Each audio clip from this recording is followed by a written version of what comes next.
Ever since the Covid-19 pandemic began more than 3 years ago, there's been a continuing debate about what was the origin of the virus. Did it occur naturally in nature, or was something more sinister afoot? And now the Sunday Times of London, one of the most prestigious newspapers in the world, says after a massive investigation, the evidence suggests that the pandemic was the result of a lab leak at China's Wuhan Institute of Virology, where a secret military program was attempting to create a global bioweapon. The argument being here that the Chinese military wanted to create a virus, develop a super virus, develop a vaccine for it to protect its own people, and then unleash it on the world. And we all know that what did happen was devastating. 7 million people have died. Global economy still hasn't fully recovered.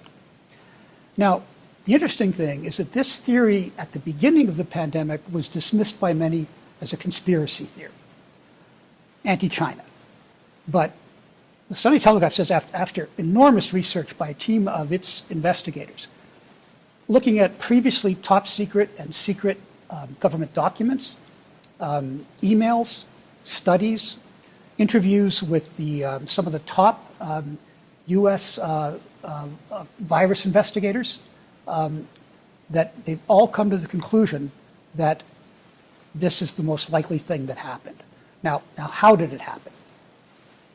The evidence suggests that this started out legitimately, that the Wuhan Institute, after the SARS crisis in 2003, which was another version of the coronavirus, wanted to do research to develop a vaccine that would be effective not only against SARS, but to any new SARS variants that might occur.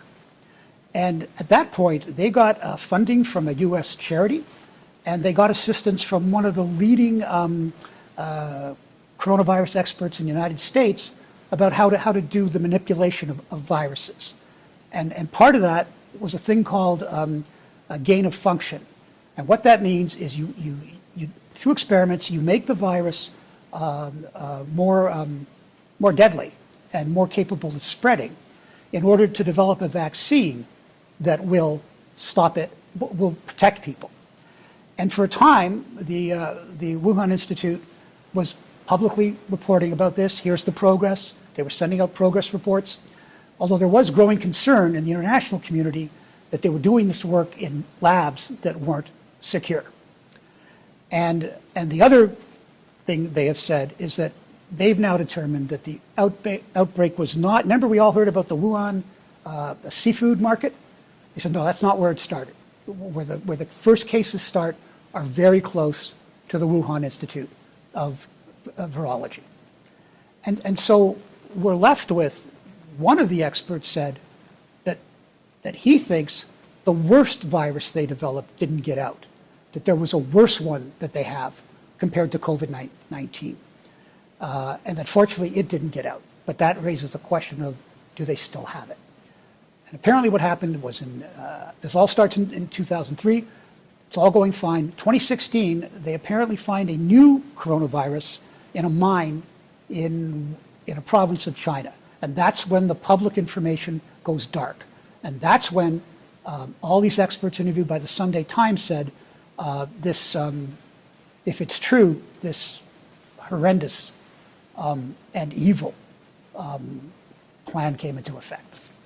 I'm Lorrie Goldstein of Sun Media. We're always interested in hearing your views, and please follow us on Twitter, Facebook, and our YouTube channel.